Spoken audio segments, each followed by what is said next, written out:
बिस्मिल्लाहिर्रहमानिर्रहीम, अस्सलाम वालेकुम नाज़रीन। आप यूट्यूब चैनल देख रहे हैं। मैं इमरान खान हूँ। सबसे पहले इमरान खान साहब के हवाले से जो अदालत से खबर है वो मैं आप तक पहुँचा देता हूँ। इसमें दो मुअज़्ज़ज़ जज साहिबान थे इस्लामाबाद हाई कोर्ट के, उनके सामने केस लगा हुआ था इमरान खान साहब को अस्पताल मुंतकिल करने के हवाले से। और दोनों जज साहिबान ने जो है वो बड़ा मायूस कुन फैसला दिया है। यानी जो सोच कर गई थी इमरान खान साहब की फैमिली या उनके वकला, वैसा नहीं हुआ, बल्कि उसका उलट हो गया है। ये उम्मीद करके गए थे कि अरबाब मोहम्मद ताहिर साहब और सोमरू साहब, जो दोनों जज साहिबान हैं, वो इमरान खान साहब के इलाज के लिए उनके डॉक्टरों को भी इजाज़त देंगे, फैमिली को भी इजाज़त देंगे और उनको अस्पताल मुंतकिल भी किया जाएगा। यानी तीन उसके अंदर मेन चीज़ें थी दरख्वास्त के अंदर। नंबर एक, शिफा अस्पताल में मुंतकिल किया जाए, अदालत ने मुस्तरद कर दिया। नंबर दो, ज़ाती मुआलिजीन तक इमरान खान साहब को रसाई दी जाए, यानी उनके ज़ाती मुआलिजीन उनके इलाज के अमल में शामिल हों, अदालत ने मुस्तरद कर दिया। नंबर तीन, जो इमरान खान साहब की फैमिली है उनको इमरान खान साहब तक इलाज के मामले में भी रसाई दी जाए, ये कहा गया। लेकिन इसको भी मुस्तरद कर दिया गया, बल्कि सिर्फ ये कहा गया कि जेल रूल्स के मुताबिक फैमिली को सिर्फ बताना ज़रूरी है। जब पूछा गया तो फैमिली को बताया था, तो कहा जी बुशरा बीबी को बता दिया था। यानी बुशरा बीबी जो जेल के अंदर बंद है उनको आगाह कर दिया जाए, उतना काफ़ी है, ताकि बाहर किसी को इन्फॉर्मेशन ही ना मिले। जजों ने बड़ी बेबसी वाला फैसला दिया है। ऐसा दिखाई देता है कि पूरा सिस्टम जकड़ा हुआ है, और वो तो जकड़ा हुआ है। और इमरान खान साहब एक मरतबा नहीं, कई मरतबा ये बात कह चुके हैं कि फैसला सड़कों पर होगा। ये बात पाकिस्तान तहरीक इंसाफ को जितनी जल्दी समझ आ जाए, या पाकिस्तानियों को जितनी जल्दी समझ आ जाए, उतनी जल्दी ये मसला हल हो जाएगा। जब तक इमरान खान साहब के साथ अवामी ताकत खड़ी नहीं होगी आकर, देखें लोग खड़े तो हैं लेकिन मामला बन नहीं रहा। लोग ये फैसला नहीं कर पा रहे कि उन्होंने कब निकलना है और कैसे निकलना है, या उन्हें निकालने वाले जो हैं वो कोई लायामल नहीं दे पा रहे। अगर तो ये फैसला सड़कों पे होना है तो फिर आज हो जाए या 10 साल के बाद हो जाए, होना तो ये सड़कों पे। और इमरान खान साहब इस बारे में कई मरतबा कह चुके हैं। अब सिर्फ जो अदालती ऑर्डर है उसमें एक चीज़ है कि एक नया बोर्ड तश्कील दिया जाए डॉक्टरों का, और जो डॉक्टर हैं वो इमरान खान साहब के डॉक्टरों से राब्ते में रहे, और बोर्ड फैसला करे कि इमरान खान साहब को अस्पताल लाना है या नहीं लेकर आना। इमरान खान साहब की जो फैमिली के साथ मुलाकातें, वो तो एक लार्जर बेंच पहले ही फैसला दे चुका है, और वो जो लार्जर बेंच का फैसला उसके ऊपर अमल दरामद हुआ ही नहीं। यानी जो अमल दरामद होना था उसके ऊपर तो अमल दरामद नहीं हुआ। इमरान खान साहब की और उनकी फैमिली की मुलाकातें नहीं हो रही, लार्जर बेंच का फैसला भी नहीं माना जा रहा। तो ये बेंच भी कोई फैसला दे देता तो क्या गारंटी थी कि माना जाता। मेरे ख्याल जजों ने अपनी भी इज्जत बचाई है कि जो कहा जाता है वैसा फैसला दे दिया जाए, जैसा माहौल है वैसा फैसला दे दिया जाए। नवाज शरीफ को याद होगा आपको, अदालत गारंटियां मांगती थी और नवाज शरीफ को स्टाम्प पेपर के ऊपर पाकिस्तान से बाहर रवाना कर दिया था सजा याफ्ता मुजरिम को। फिर वो 4 हफ्ते का कहकर 4 साल तक वापस ही नहीं आया। नवाज शरीफ के लिए ये अदालतें कुछ और थी, इमरान खान के लिए ये अदालतें कुछ और है। और उसकी वजह यह है कि नवाज शरीफ और उस वक्त का आर्मी चीफ जनरल बाजवा अंदर से मिले हुए थे, और मौजूदा जो कैदी हैं इमरान खान साहब, ये आसिम मुनीर के साथ मिले हुए नहीं है। यानी आसिम मुनीर से कोई हाथ मिलाने के मूड में नहीं है। इस तरह की खबरें दी जाती हैं। नजम सेठी ने कहा कि 4 जर्नैल हैं रिटायर, वो कोई जाते हैं इमरान खान साहब से मिलने के लिए, दावा किया गया, और वो इमरान खान साहब को मनाने की कोशिश कर रहे हैं। खुद से तो जा नहीं सकते, लाजमी बात है कि भेजने वाले ही भेजते हैं। जब फैमिली नहीं मिल पा रही तो ये 4 रिटायर जर्नैल कैसे जाके मिल सकते हैं। वैसे इन खबरों का कोई सर पैर है नहीं। कुछ ये भी बताया जा रहा है कि बैरून मुल्क से पाकिस्तानी आए थे, उन्होंने आकर भी कोशिश की है इमरान खान साहब की उनको मनाने की, कोई मामला हल करने की, लेकिन इमरान खान साहब किसी किस्म की डील पे आमादा नहीं हो रहे। देखिए जो कुछ आसिम मुनीर साहब ने इमरान खान के साथ कर दिया है ना, तो आसिम मुनीर के साथ डील करना तो इमरान खान के लिए लगभग नामुमकिन हो गया। अब ये चीज़ें जो है वो पाकिस्तान के इदारों को, पाकिस्तान की अदलिया को, फौज को, सबको ये बात सोचनी है कि क्या सिर्फ एक आसिम मुनीर के लिए वो इतना बड़ा रिस्क ले सकते हैं जो इस वक्त लिया जा रहा है। यहाँ पे एक एग्जाम्पल भी पेश की इमरान खान साहब के वकील ने, और उन्होंने कहा कि कत्ल में मुलव्वस मुजरिम को उसकी आंख के इलाज के लिए गुज़िश्ता रोज़ ही चीफ जस्टिस ने रिहा किया है। आप अंदाज़ा करें, एक बंदे ने कत्ल किया हुआ है और वो गिरफ्तार है, और चीफ जस्टिस ने एक दिन पहले उसकी आंख के इलाज के लिए उसको रिहा कर दिया है। लेकिन इमरान खान की आंख की बिनाई जा चुकी है, यानी उसकी आंख ज़ाया तो नहीं हुई थी, लेकिन इमरान खान की तो आंख की बिनाई जा चुकी है, और उन्हें इलाज करने की इजाज़त नहीं है कि उनका इलाज वो करवाएं जाकर, उन्हें इजाज़त नहीं दी जा रही। अब आज नाज़रीन कुछ इंटरनेशनल खबरों की तरफ फिर वापस आऊँगा, आपको कुछ और चीज़ें बताऊँगा पाकिस्तान में से। सबसे पहले तो ये है कि शहबाज शरीफ को तलब कर दिया गया है सऊदी अरब में। इससे पहले आसिम मुनीर साहब को तलब किया गया था सऊदी अरब में, और अब शहबाज शरीफ साहब को सऊदी अरब में तलब किया गया है। फील्ड मार्शल आसिम मुनीर के बारे में मैं आपको एक फैक्ट बता दूं कि गुज़िश्ता चंद दौरों में, यानी 3-4 मरतबा ये हो चुका है कि फील्ड मार्शल आसिम मुनीर सऊदी अरब गए और मोहम्मद बिन सलमान ने उनसे मुलाकात नहीं की। इसकी वजह क्या है आप सारे बखूबी समझ सकते हैं। पाकिस्तान सऊदी अरब के साथ एक दिफाई मुआहदे में है, और अब पाकिस्तान को यह कहा जा रहा है सऊदी अरब की हुकूमत की जानिब से कि आओ और अपना मुआहदा पूरा करो, क्योंकि सऊदी अरब ने पाकिस्तान को बहुत पैसा दिया है, बहुत तेल दिया है, बड़ी इमदाद दी है। अब या तो पाकिस्तान को उन सहूलतों से हाथ धोना पड़ेगा, या पाकिस्तान को दिफाई मुआहदे के ऊपर अमल दरामद करना पड़ेगा। अब ये दिफाई मुआहदा एक तरफा था, यानी फील्ड मार्शल आसिम मुनीर ने तय किया, शहबाज शरीफ ने साथ मिलकर मुआहदा कर दिया, कौम को कानो कान खबर ही नहीं हुई। ये अचानक जाते हैं, पता चलता है जी हमारा दिफाई मुआहदा हो गया सऊदी अरब के साथ, पार्लियामेंट में डिस्कस ही नहीं हुआ, किसी फोरम के ऊपर इस पर बातचीत ही नहीं हुई। बातचीत तो होती, पता चलता कि क्या करने जा रहे हैं, किसके साथ लड़ना है। यानी ये शिकस्त में हो सकती थी अगर किसी मुसलमान बरादर इस्लामी मुल्क से कोई झगड़ा होगा सऊदी अरब का, तो उसमें पाकिस्तान का रोल क्या होगा। दिफाई मुआहदे में ये शामिल हो सकता था, लेकिन इसको पार्लियामेंट में लाया जाता तभी तो शामिल होता। बहरहाल शहबाज शरीफ साहब को तलब किया गया है, और इससे पहले शहबाज शरीफ ने रब्ता किया था ईरानी सदर से। उसमें ईरानी सदर की जानिब से बताया गया कि शहबाज शरीफ का रब्ता हुआ था, पुतिन का भी रब्ता हुआ था, लेकिन पाकिस्तान की जानिब से बिल्कुल कुछ नहीं बताया गया कि पाकिस्तानी वज़ीर आज़म ने ईरानी सदर को क्या पैगाम पहुंचाया। देखिए, पाकिस्तानी वज़ीर आज़म जो है ना, वो इस वक्त अमेरिका के बड़े खास लोगों में से एक है, डोनाल्ड ट्रंप के बहुत खास वफादारों में से एक है। डोनाल्ड ट्रंप के खसूसी नुमाइंदे स्टीव विटकॉफ ने 2 मरतबा ये कोशिश की है मुख्तलिफ खबरों के मुताबिक कि मुज़ाकरात किए जाएँ किसी तरह से। अब ये द गार्डियन ने इसके ऊपर एक खबर भी लिखी है और द गार्डियन का दावा है कि मारूफ बरतानवी ये अखबार है, आप जानते हैं सारे, उसकी खबर के मुताबिक ईरान ने अमेरिकी सदर डोनाल्ड ट्रंप के खसूसी एलची स्टीव विटकॉफ की तरफ से भेजे गए जंगबंदी के 2 पैगामात को मुस्तरद कर दिया है। देखिए, अमेरिका जंगबंदी चाहता है, शहबाज शरीफ को भी इसके लिए इस्तेमाल किया गया। शहबाज शरीफ ने ईरान से रब्ता किया कि जी जंगबंदी कर दें, मेहरबानी करें, आप अमेरिका की तरफ से भी है और सऊदी अरब की तरफ से भी है, तो आप जंगबंदी करें। लेकिन ईरान ने इनकार कर दिया और अपनी शराइत रख दी है। अब स्टीव विटकॉफ की तरफ से भेजे गए जंगबंदी के 2 पैगामात को ईरान ने मुस्तरद किया क्योंकि ईरानी की आदत को लगता है कि वो जंग हार नहीं रहे। ईरान के वज़ीर ख़ारजा ने कहा कि सिर्फ अमेरिका की तरफ से जंग खत्म करने का ऐलान काफ़ी नहीं होगा। ईरान का मौक़िफ़ है कि जंगबंदी तभी मुमकिन होगी जब अमेरिका ये पक्की ज़मानत देगा कि वो दोबारा ईरान पर हमला नहीं करेगा। अब ईरानी पार्लियामेंट के स्पीकर ने भी स्टेटमेंट दिया कि ईरान जंगबंदी नहीं करना चाहता और दुश्मन के हर हमले का फ़ौरन जवाब दिया जाएगा। फिर एक और स्टेटमेंट भी आया ईरान से कि अब ईरान अपनी मर्जी से अटैक करेगा, ईरान पे अटैक किया जाए या ना किया जाए। हुज्जत तमाम हो चुकी है, अमेरिका और इसराइल ने वादा खिलाफी करते हुए हमला कर दिया है, लिहाजा ईरान अब अपनी मर्जी से हमले करेगा। अब आबना हरमुज़ के ऊपर भी उनका कंट्रोल है मुकम्मल तौर पे। शहबाज शरीफ ने कोशिश की, विटकॉफ ने कोशिश की, कुछ और लोगों ने कोशिश की, लेकिन ईरान जंगबंदी कर नहीं रहा क्योंकि 3 शराइत रख दी हैं ईरानी हुकूमत ने। ईरान के सदर ने जो 3 शराइत रखी, उनमें जो पहली बड़ी शर्त है वो ये है कि ईरान के हुकूक को तस्लीम किया जाए, यानी उसे तजारत की इजाज़त दी जाए। ईरान के ऊपर जो पाबंदियाँ लगाई जाती हैं गलत किस्म की, वो पाबंदियाँ ख़त्म की जाएँ और ईरान को भी वही मुकाम दिया जाए जो बाकी मुल्कों को दिया जाता है। नंबर 2, उन्होंने कहा जी मुआवजा अदा किया जाए, जो हमारा नुकसान किया जा रहा है उसका मुआवजा अदा करें। आगे चल के बताता हूँ नुकसान क्या हुआ।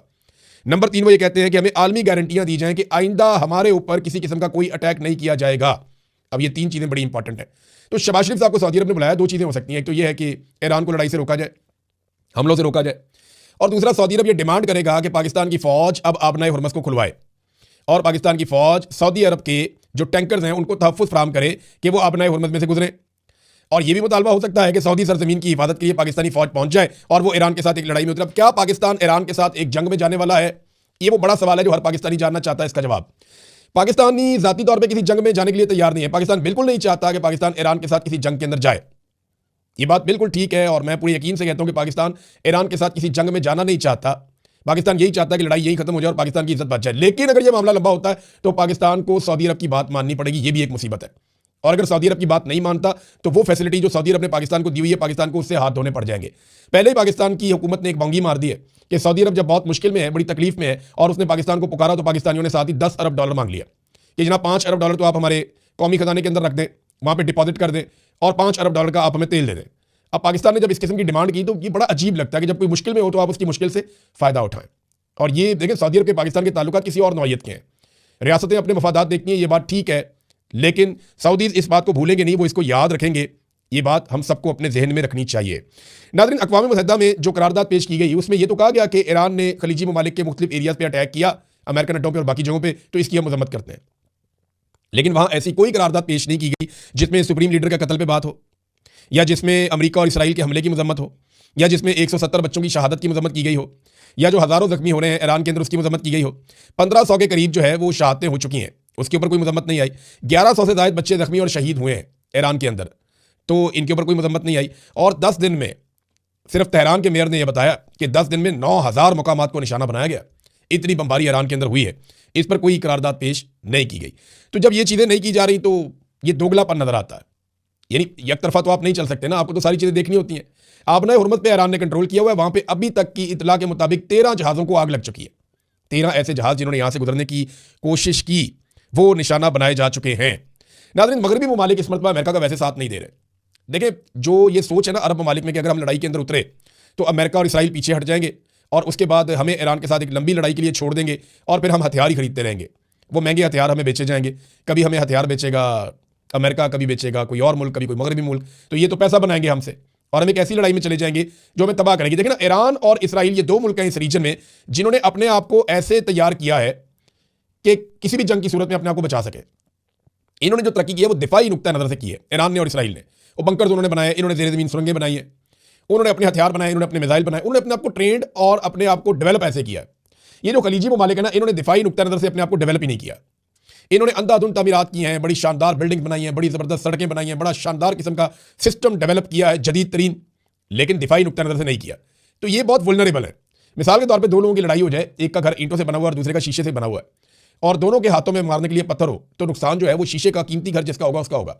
तो अरब ममालिक ने अपने आप को दिफाई नुक्ता नज़र से डेवलप नहीं किया, इसराइल ने और ईरान ने किया है, तो उनका नुकसान उतना नहीं होगा जितना अरब ममालिक का हो जाएगा। वो इस बात को समझते हैं और उनकी पूरी कोशिश है कि किसी तरह ईरान पर दबाव डाल के जंग बंद करवाई जा सके।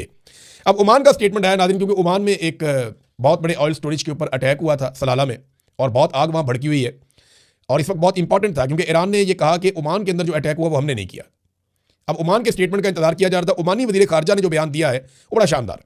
उन्होंने कहा जी ये जो जंग लगी है ना, इसका मकसद ईरान को कमज़ोर करना और खित्ते की नई तश्कील करना है।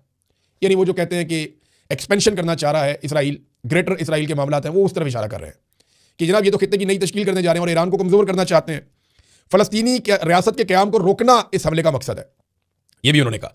और फिर ओमान ने बड़ा क्लियरली एक स्टेटमेंट दिया कि ओमान बोर्ड ऑफ पीस का हिस्सा नहीं बनेगा, यानी जो ट्रंप ने बोर्ड ऑफ पीस बनाया ओमान उसका हिस्सा नहीं रहेगा, ये उन्होंने कहा। और इसराइल से ताल्लुकात कभी कायम नहीं करेंगे, उनके साथ हालात हमारे नॉर्मलाइज नहीं होंगे।